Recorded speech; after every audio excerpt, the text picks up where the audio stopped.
Hey, my name's John, and I'm in Conan, and you're listening to Doomed and Stoned Latin America.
Hola, bienvenidos a Doom and Stone Latinoamérica. Mi nombre es Román Tamayo y continuamos con esta serie de especiales alrededor del mundo. El día de hoy tengo a Jon de Conan. Después de muchas peticiones, por fin lo conseguimos. Está aquí Jon de Conan. Vamos a platicar con él acerca de su carrera, acerca de su nuevo disco y bueno, vamos a preguntarle si va a venir pronto a México.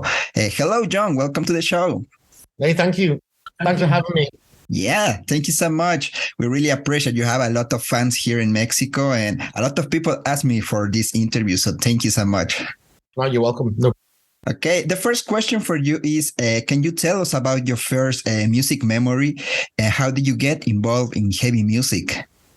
You know, I think it stemmed from being scared of album covers when I was a kid. And I remember, like, in my family, my dad wasn't really into heavy music or anything like that. But I do remember a friend of mine, his dad had a copy of Number of the Beast by Iron Maiden. And I remember being kind of intimidated by the album cover. It must have been 5, 6, 7 years old then, maybe. And I remember thinking it was a bit much. And a little bit later on in life, when I was at high school, just in my first or second year of high school, I started then really listening to, like Bon Jovi, Def Leppard, that kind of thing. And that then translated into listening to Iron Maiden and then other metal bands. You know, it quickly became like Sepultura, Nailbomb and Black Sabbath and stuff like that. And sort of it then here and there, I'd listen to like some punk bands like NoFX and then after a while, I sort of just gravitated more towards like super heavy, often quite slow metal. And of course I found Slamatics and all like that.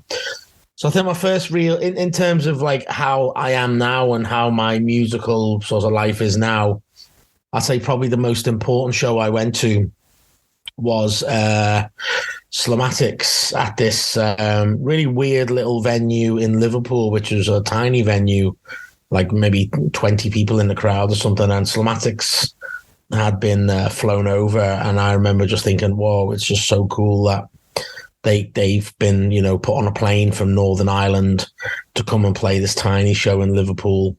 And I remember just thinking like they were just majestic. And I knew kind of then that I'd already started trying to get Conan moving at that point. This is like 2005, 6. And I just knew that was what I wanted to do. Like I wanted to write just super simple, very heavy metal. And it's kind of just turned into what it is now, you know. But I'd say definitely Slamatics and my exposure to them very early on is probably the main reason why I'm in Conan now. Probably everybody asks you this question, but why Conan is very important for you? Conan the Barbarian, the character. I mean, for me, when I discovered Conan, the paint by Frank Frazetta, it was just amazing. But in your case, why Conan is so important for you? Conan's important to me because it sort of like the character himself represents like simplicity, adventure, bravery, brutality in some ways. And I guess that's kind of what we want to be doing with our music. You know, we want to be sort of like adventurous and brave and heavy and sort of like we want to kind of have a place in, you know, make a name for ourselves and have some sort of notoriety in terms of how heavy we are and how good our live show is. And I think that will sort of like that's what we take from the Conan character. You know, we don't want to borrow too much from the character because we want Conan to sort of be our thing rather than it be all about the barbarian, you know. So, yeah, I'd say it was those things. We just want to take some key, simple aspects of that character and the character's personality and sort of make it ours. And in my opinion, it works perfectly. I mean, your music, the sound is just massive, is just killer. I mean, I perfectly imagine Conan in a battle, listening to Conan the band, of course, and it's really fantastic. That's exactly what I was thinking when I started writing this music, you know. imagined, a battle, some big, huge war or something, and writing the theme tune for that, and that's what it's always been. In 2022, you celebrate 15 years of career. So tell us, how do you feel in this point? And also, how was the local scene when you start the band? Well, I mean, as I mentioned earlier, we had the likes of Slomatics come over here and playing. And so when I first started Conan, they were the band that I looked up to, really. And there was a local band called Zangief, and another local band called Bendel Interlude. And, our paths have crossed over the years, and we're all very good friends now. So when Conan started, they were the bands that I wanted to try and emulate. They were the local bands that I wanted to rub shoulders with. And, I've been fortunate enough to be able to do that. But I mean, from very early on, I just wanted us to be just to be able to play locally. Never thought we'd play outside of Liverpool. And thanks to the likes of, like I mentioned, Zangief and Slomatics, and Bendel Interlude, we already had some people in Liverpool who'd be able to put on shows for us. And our first few shows were in Liverpool, and then fortunately we were able to sort of play a little bit further afield, and we've enjoyed being able to travel quite a lot.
What's up? This is Brett from Paul Bear, and you're listening to Doomed and Stone Latin America. Regresamos aquí a Doom and Stone Latinoamérica. Estamos platicando con Jon Davis de la banda Conan desde Liverpool para el mundo, en Inglaterra, por supuesto. Antes de continuar, les queremos mandar un fraternal saludo y abrazo a toda la gente que está allá afuera escuchándonos. Muchas gracias por atender este tipo de entrevistas. Estos viajes trepidantes nos acercan a nuestros artistas y nos hace conocerlos un poco más, así que esperemos que este ejercicio que hacemos aquí les ayuda a ustedes a conocer más a sus bandas favoritas. Vamos a desmenuzar rápidamente la entrevista que estamos haciendo, un breve resumen, por decirlo de alguna forma. Le preguntamos a Jon cómo se adentró en la música pesada. Dice que él tenía como 6 o 7 años, que en su casa no escuchaban discos pesados, pero por ahí de esa edad, de los 6-7 años, alguien le enseñó el disco de Iron Maiden, El número de la bestia. Dice que le impactó demasiado, le dio miedo, lo intimidó, pero pues bueno, eso fue quizás su primer acercamiento con la música pesada. Ya después, por ahí entre secundaria, ya saben, secundaria, prepa, esa transición, el high school, pues bueno, él empezaba a escuchar a Bon Jovi, Def Leppard, pero de repente se le metió el chamuco y empezó a descubrir Iron Maiden, Sepultura, Black Sabbath, algo de punk como NoFX, y pues bueno, esto fue como su primer acercamiento a la música pesada ya en forma, ya consciente. Y dice que lo que le llevó ya al doom como tal, al heavy metal o a la música pesada, fue Slomatics, esta banda de Irlanda, legendarios por supuesto. Dice que él fue a un show de ellos justamente, a un club ahí en Liverpool, y solamente había como 20 personas, un lugar muy pequeño, y pues bueno, ahí fue como una de las cosas más impactantes para él. Se le hacía increíble que ellos hubieran tomado un avión desde Irlanda para ir a Liverpool y tocar un show pequeño, y la forma en que tocaron fue brutal. Así que pues bueno, esto lo marcó y esto fue lo que decidió que él empezara una banda de este tipo, doom, lento, pesado, ya sabe, violento de alguna forma. Así que pues bueno, gracias a Slomatics existe Conan, y esta es la razón por la cual tenemos esta maravillosa banda el día de hoy, que de hecho en algún punto Slomatics y Conan hicieron un split, que por ahí lo pueden encontrar en su Bandcamp, en el de Conan y en el de Slomatics. Está bien chido. Y pues bueno, le preguntamos obviamente por qué Conan, el personaje, es tan importante para él. Y pues bueno, dice que Conan el bárbaro, representa aventura, brutalidad, ser bravo, ser valiente. Eso es lo que representa para él Conan, el personaje obviamente. Y pues bueno, eso es lo que quieren hacer ellos en la música. Trataron de trasladar partes, solamente algunas partes del personaje a su banda. Y pues bueno, dice que también para ellos fue una aventura. Siempre quisieron hacerse un nombre por su cuenta, trabajar muy duro, y pues bueno, creo que lo han conseguido. Encuentran similitudes, aunque también dice que quisieron un poco alejarse del personaje y solo tomar como las cosas básicas, lo importante. Así que pues bueno, esos aspectos simples son los que han hecho que Conan siga. Y pues bueno, yo le mencionaba que imaginaba claramente una batalla de Conan con música de la banda Conan. Así que pues bueno, se nos hacía como muy particular, muy peculiar esta parte sin duda. Y pues bueno, dice que en 15 años de trayectoria, pues su escena local ha cambiado bastante. Slomatics es la banda a la que siempre quisieron emular, como ya les mencionamos. Ahora son muy buenos amigos, pero pues bueno, siempre se vieron como una banda local. Nunca se imaginaron salir de Liverpool, y gracias a estas bandas como Slomatics que les tendieron la mano, pues bueno, Conan pudo hacer su carrera, pudo hacer una banda como tal. Y pues bueno, ahora es momento de platicar un poco sobre lo que sigue en la entrevista, que es sobre su gear. Vamos a descubrir juntos, traiga lápiz y pluma para descubrir cuál es el secreto de Conan, qué es lo que usa Jon para tocar estos riffs masivos que te vuelan la cara. Ahí les va. En cuanto a amplificadores, Jon siempre ha sido fanático, siempre le ha gustado trabajar con la marca Matamp, es una marca inglesa, son custom, y pues bueno, de guitarras ha tenido de varias como las Dunable y pues bueno, Les Paul, pero bueno, dice que su setup siempre va a ser Matamp, que si quieren verlo con una cara feliz, pues bueno, siempre es él con una Gibson Les Paul y un Matamp con su setup o sus pedales.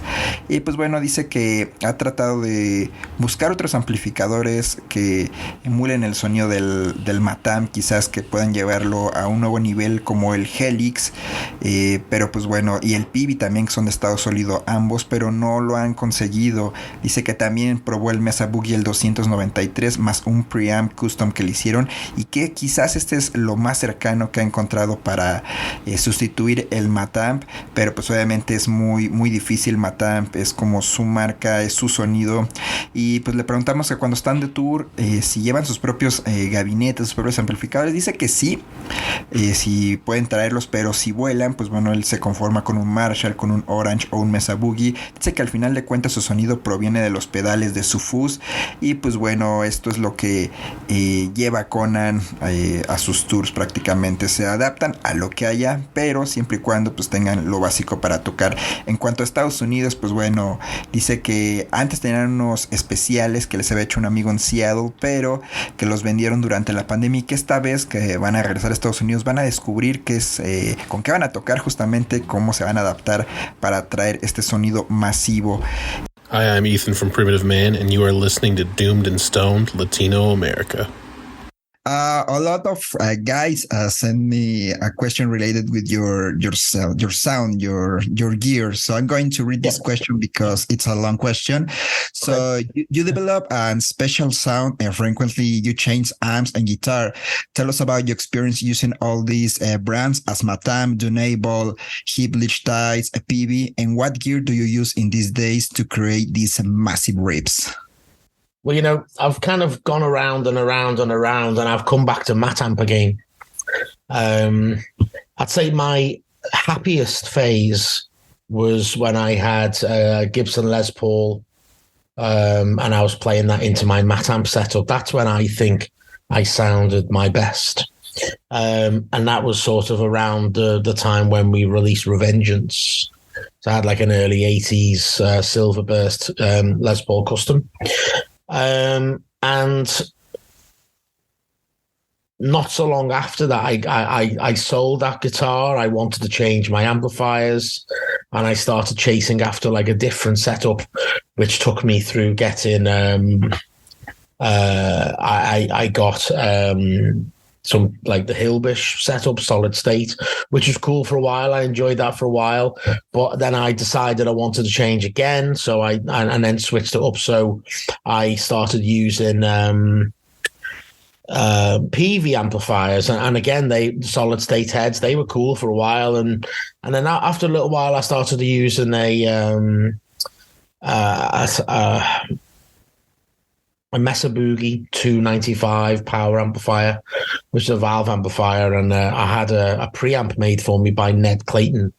So that gave me sort of a guitar sound that was sort of kind of a bit like Matamp, but not totally perfect. And I was happy with that sound for a while, and I still do have that amplifier. But not so long ago, I decided that I wanted to go back to Matamp again, and get back using Matamp once more. So I did that, and I bought myself a GT 150, and that's what I'm using now. That's the amplifier that I'm using. I still use a PV solid state to run one cabinet, and I use a Matamp GT 150 to run the full stack, and I'm really happy with everything at the moment. When you are on tour, you guys bring your own amps, or you ask for something special in the places where you play? If we're on tour, then if it's in the UK or Europe, then usually we'll take our own amplifiers. If we are flying into a festival, then most of the time they will have something like, a Marshall or Orange or Mesa Boogie, and I'll just go with whatever they've got and just try and make it work. A lot of the way I sound is from the distortion pedal that I use, a fuzz throat fuzz pedal, and I think a lot of the way I sound is because of that, rather than the amplifiers. But definitely, but a Marshall or an Orange kind of sounds the same to me when we play festivals. I don't expect them to have Matamps, so I don't really ask for them. Yeah. When you come to the United States to play, what cabs do you use? I think in the US don't have Matamp. No, in America, I had some made for me by my friend up in Seattle. Sonic Enclosure, I think his business is called, and those cabs were awesome. But I sold them because of lockdown, and I didn't think I'd be able to use them for a while, so I sold them on. So when we come over on our next US tour, then I'm not sure what cabs we'll have, to be honest with you. I'll just have to improvise and see what's available.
Hey everybody, this is Ben Ward from Orange Goblin here. You're listening to Doomed and Stoned Latino America. Cheers. Regresamos aquí a Doom and Stone Latinoamérica. Seguimos platicando con Jon de la banda Conan. Y pues bueno, vamos a desmenuzar la parte que sigue de esta entrevista. Hablamos sobre los miembros. Por supuesto, ha tenido muchos músicos Conan a lo largo de su historia. Y pues bueno, cómo es el proceso creativo al estar cambiando constantemente de músicos. Dice que desde el disco Existential Void, él junto con Johnny y Chris son como la base sólida. Creen que ahora tienen algo estable y pues bueno, la forma de trabajar siempre es discuten las cosas, alguien tiene una idea, se la manda a otro, lo van viendo y ya en la sala de ensayos cuando se empiezan a tejer estas ideas, se empiezan a entrelazar y toman forma las canciones que escuchamos. Simplemente dice que con el COVID pues bueno, lo hacían de manera remota, pero creen que ahora que ha pasado lo más feo de esta ola, de esta epidemia, de este caos y destrucción, pues bueno, se van a ver más seguido, van a estar ensayando y pues bueno, esto va a crear un nuevo álbum. Por supuesto, ya platicando sobre álbumes, escuchamos algo sobre Evidence of Immortality, es un nuevo álbum de Conan, increíble justamente, y le platicamos el detrás, le preguntamos qué hay detrás de este maravilloso álbum. Dice que lo escribieron en el año 2021, Tony Roberts fue quien hizo el arte, él ha estado a cargo siempre de la parte visual de Conan y bueno, se inspiraron en los viejos discos como el Monos o el Blood Eagle, y la parte de los teclados dice que tiene un amigo que cuando hicieron el split con Slomatics, él tocó justamente los teclados, se llama Dave, y pues bueno, le dijeron, oye, qué tranza, pues jalas a una canción, y dijo, sí, seguro, y pues bueno, llegó y pácatelas, empezó a improvisar sobre la canción y así fue como tuvieron esta maravillosa participación de Dave. Y pues bueno, Jon dice que sin duda este es uno de sus discos favoritos, dice que es pesado, es denso, le encanta y que ha tenido buena respuesta de parte de los fans, así que pues bueno, se siente muy muy contento. Del otro lado, no sé si ustedes sabían, pero bueno, Jon tiene una disquera que se llama Black Bow Records y pues bueno, a manera de anécdota fue la primera o la segunda disquera internacional que trabajó con Vinum Sabati y pues bueno, para nosotros fue un honor cuando Jon nos contestó, fue la primera persona grande que escuchó Vinum y dijo, está chido, lo quiero en mi disquera. Y pues bueno, desafortunadamente nunca salió en físico, pero sí estuvo en digital en Bandcamp y pues bueno, también apoyó a bandas como Saturno Groups y pues bueno, dice que las cosas no han ido de lo mejor con la disquera, sobre todo con la pandemia, ha sido muy muy difícil poder retomar este proyecto. Dice que espera las cosas mejoren pronto, sobre todo el tema del vinil, ya ven que hay todo un caos, pues hay muchos problemas con la producción de vinil, tardan de 8 meses a un año y pues bueno, si eres una disquera independiente, pues bueno, quizás mucho más tiempo, así que quizás el tiempo dé la razón y reviva Black Bow Records. Pero bueno, vamos a escuchar esto de palabras de Jon y pues bueno, antes de irnos, visite nuestras redes sociales Doom and Stone Latinoamérica, Facebook, Instagram, Twitter y por supuesto nuestras entrevistas y podcasts los pueden encontrar en Spreaker, Spotify y YouTube. Doom and Stone Latinoamérica. Ya regresamos, sáquese algo, gózala. Hey, this is Rob from Resin, and you're listening to Doomed and Stone Latino America. Yeah, awesome. Well, next question for you. I'm curious, the band has changed of members during this year. So how is the creative process nowadays? Well, the creative process has been pretty steady since Existential Void Guardian. You know, me, Johnny and Chris are all I mean, we're not writing an album at the moment as such, although we are working on some stuff, and I've just got a few ideas which I'm working on at the moment. But yeah, the creative process is pretty solid right now. You know, going from the last album, you know, we wrote some stuff sort of remotely for a while, and then eventually we were able to practice in the same place again after lockdown, and the album came together really quickly. So I think the same thing will happen this time round. You know, next album we write, we'll probably struggle for a bit until we get in the same room as each other, and then once we do that, we'll be able to write the album pretty quickly. Well, Evidence of Immortality is your new album. So tell us, how was the creative process recording this album, and who created this amazing artwork? In my opinion, this is one of your best works. I really love that you play the keyboards and just fantastic. But tell us the behind of this album, please. Well, this album was written over the course of 2021, a little bit towards the end of 2020 as well, and of course we had Tony Roberts do the artwork for it as always. We took a little inspiration from some of like Conan's older stuff on this album. You know, there's some elements of it sounds a little bit like Monos or Blood Eagle a little bit. Of course, we got the keyboards in there in the sixth song there, and we had Dave Perry, a friend of ours from over in Denmark. He's very much into synths and stuff, and he played with us when we did the split with Slovatics. So we asked Dave if he wanted to take part in this album and maybe do some work on one of the tracks, and he agreed. And we're really lucky because it made that final track, you know, Grief Sequence. It made it exactly the way we wanted. You know, it's quite a sprawling, long track, and with the benefit of his keys, he helped make it more interesting. But we think the album's like probably. I mean, it's one of my favorites. It's a really heavy album. It's got a really good character all on its own. So I still listen to it now. I think it's a good album. You know, I'm glad that people seem to agree with me. We've had some really good reviews, and you know, the songs are fun to play live as well. And about the artwork, well, it represents perfectly the album. I mean, when you see the artwork and the music is just crazy. That's the part of the magic. That's why I love Conan, because the artwork represents something special. So it's really cool to see the album, play the music, and also the videos. I mean, it's a work. Conan, it's a work. You create the special work, and for me, that's really, really special. Yeah, thanks, man. Yeah. We kind of has to be more than the music. You know, there's the sort of world that we create with the music. You know, it's cool to have some good visuals to go along with it. So I'm glad that we've been able to work with some pretty cool people to make the videos, work. Well, also, I want to ask about this project, Black Bolt Records. So tell us how started the record label and what happened with the label. Well, the label at the moment is kind of on the back burner. It was always something that I wanted to do from early on. Not really doing a great deal with it at the moment. I will probably release some stuff in the coming years, you know, when things improve a little bit after lockdown. But really, lockdown sort of made the label quite a bit of a struggle. So right now, I'm just focusing on Conan. I had to take a day job. So they are keeping me busy at the moment, and who knows, maybe we'll resurrect Black Bolt Records properly when I'm able to. Happily. You support a lot of bands, even from Mexico, my band, the guys of Saturno Groups, and for us, that was a big deal. I mean, really, really open a gate for us, and thank you so much for that. Oh, you're welcome.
Hola, mis amigos. This is Joe from Kurikuma in the UK, and you're listening to Doomed and Stoned Latino America. Regresamos para decir adiós aquí en Doom and Stone Latinoamérica. Gracias por habernos acompañado en este especial con Jon de la banda Conan desde Liverpool para el mundo. Y por supuesto, pues bueno, vamos a traducir la última parte de esta entrevista. El año pasado fueron a Brasil y le preguntamos sobre esa experiencia. Dice que estuvo increíble, fue su primera vez ahí. Lo más cercano a Latinoamérica había sido El Paso, Texas, así que no podían creer que estuvieran en Brasil. Hicieron como 9 horas en avión y pues bueno, realmente dice que desde el momento en que se bajaron del avión sabían que era algo especial, algo único, muy emocionante. Dice que el show estuvo brutal y pues bueno, la pregunta del millón es si piensan venir a México. Dice que le encantaría tocar en algún club acá, que espera pase muy muy pronto. Y pues bueno, también le preguntamos sobre sus memorias. Quizás una de las cosas más chidas y de las que siempre nos gusta escuchar son historias del camino, ¿no? ¿Qué es lo que hacen las bandas en el camino? ¿Qué es lo que más disfrutan aparte de tocar? Dice que tiene varias. Una fue cuando tocaron en Japón con Kurokuma y pues bueno, dice que vieron el amanecer y vieron el monte Fuji, que eso no pasa siempre, fue una ocasión muy especial que lo pudieran ver. Dice que cada vez que viajan a Estados Unidos también se sienten muy felices, son parte de esa comunidad, parte de ahí. Dice que tienen muchos amigos y bueno, quizás la última que nos cuenta es sobre Rusia. Dice que tocaron en Moscú y en San Petersburgo y pues bueno, el frío y la nieve era brutal. Dice que le sorprende cómo la gente puede vivir en esas condiciones.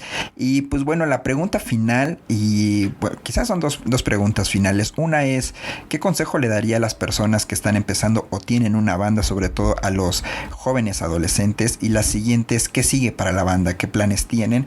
En cuanto a consejos, pues bueno, saque pluma y papel. Esto es lo que yo les recomiendo si ustedes tienen una banda. Dice, es tocar lo más que puedas, guardar dinero para comprar una van. Dice que el transporte es lo más importante, que es donde tienes que invertir. Por supuesto, viajar lo más que puedas, tratar de hacer estas conexiones, conocer a la gente de la escena local o de otros lados, estar conectado con ellos y pues bueno, eso les va a ayudar bastante. Lo que sigue para Conan es un tour en Estados Unidos y cruce los dedos porque en una de esas se nos hace y vienen. No les estamos garantizando nada, solo decimos que hay posibilidades. Pero bueno, gracias por habernos acompañado, nos vemos muy pronto. Sáquese algo, cuídese, visiten nuestras redes sociales, Doom and Stone Latinoamérica, Facebook, Instagram, Twitter, Spreaker, por supuesto para escuchar esto, Spotify y YouTube. Nos vemos muy pronto, gózala. Hello from Germany. This is Volker, the voice of Freak Valley Festival in Germany. I wish you a lot of fun by the radio show Doomed and Stoned in Latino America. Viel Spaß! Last year you came to Brazil for the first time in South America. So tell us, how was that experience? I watched some videos, crazy videos. So tell us about this experience. Yeah, it was cool. I've never been to South America, and in fact, the closest we've been is El Paso, Texas. Of course, just across the border there. But we've never been to South America before, and the weird thing was it was a lot closer than I thought. It's only like 9 hours on a plane. I thought it was going to be way more than that. I don't know why, but it was great. I mean, we arrived at the airport and we were like, oh wow, we're in Brazil. It seemed like really quite surreal. And then when we got outside and we got collected by the driver and made our own way to the hotel, it just seemed like super cool. It was really exciting to be in Brazil. And then the show itself was awesome. You know, it was a great festival, and we had a great time. So, I mean, I'm looking forward to playing some club shows, hopefully in Mexico if we can. And I'm sure it'll be a lot of fun. Yeah. Well, talking about tours, can you share with us one of your favorite memories from the road? Favorite memories from the road. I'd say one of the cool things which has stood out for me was we played in Japan at one time and we watched the sunrise near Mount Fuji when we were driving between Osaka and Tokyo. That was a really special moment because not a lot of people get to see that. That was really cool. Maybe every time we play in the USA, it's always amazing. You know, we got a lot of friends over there, so when we head over there, you know, it's it always used to feel like we really belong there. You know, we always like US is always a place that we really enjoy playing. So we're looking forward to getting back there. You know, it's hard to get like Russia. For example, Russia was another cool memory. We played Moscow and St. Petersburg in 2018. And, you know, obviously, sadly, with everything that's going on at the moment, it doesn't look very likely that we'll ever return to Russia. But I'd say for that reason, that the shows that we played in Moscow and St. Petersburg were really cool. And we had this cool train journey between those two cities. And I remember we drove through, you know, the countryside, and I remember how cold and white everything was. And I just thought, like, you know, it's quite a bleak sort of trip, you know, looking out the window and all these like small houses covered in snow and ice. I thought it seemed like quite a difficult place to live. I don't know. I think that there's some of the moments that stand out for me. Oh, very special moments, amazing landscapes. That's the magic of the tour. I mean, it's really cool. Sometimes the people don't have this kind of opportunities. Even if you go for vacation or travel for vacation, you don't have this kind of opportunity sometimes. So music is just magic, and it's special. That's the life of the tour, part of the life of the tour, of course. Yeah, that's true. That's true. And well, I'm going to read this question. This is almost the last question. I think we live in a good era for this kind of music, heavy music, stoner, doom, sludge, whatever. A lot of young people is discovering bands like you and creating new kinds of sounds. So what advice can you share to all the kids who are starting a band? Play as many shows as you can. Save up all the money and buy a van and travel as much as you can. And get out there, try and network, meet the right people. Try and play as many shows as possible. Even if they are just local shows, they are still cool. And but yeah, I always recommend that people should make as soon as they can get some transport for themselves, so that they can then go and visit other places, and that will make the whole experience better. So awesome. That's a really good advice.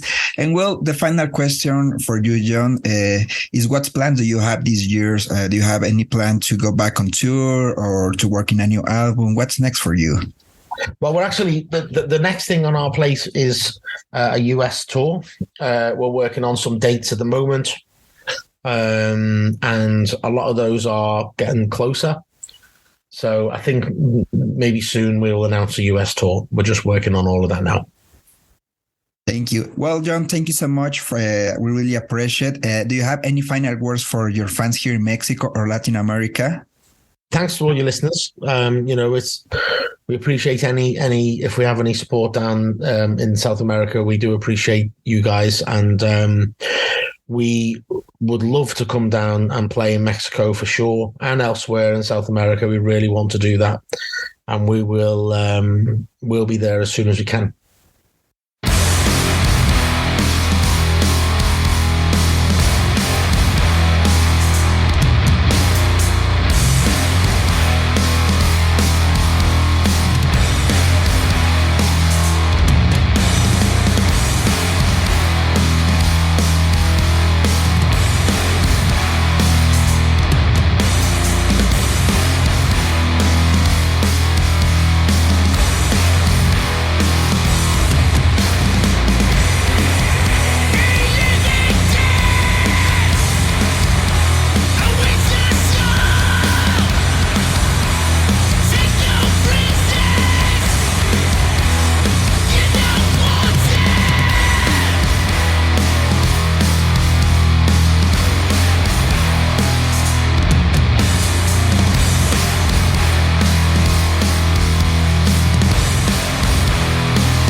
What's up, all you stoners and doomheads? This is Nick from the band Elder, and you're listening to Doomed and Stoned Latino America.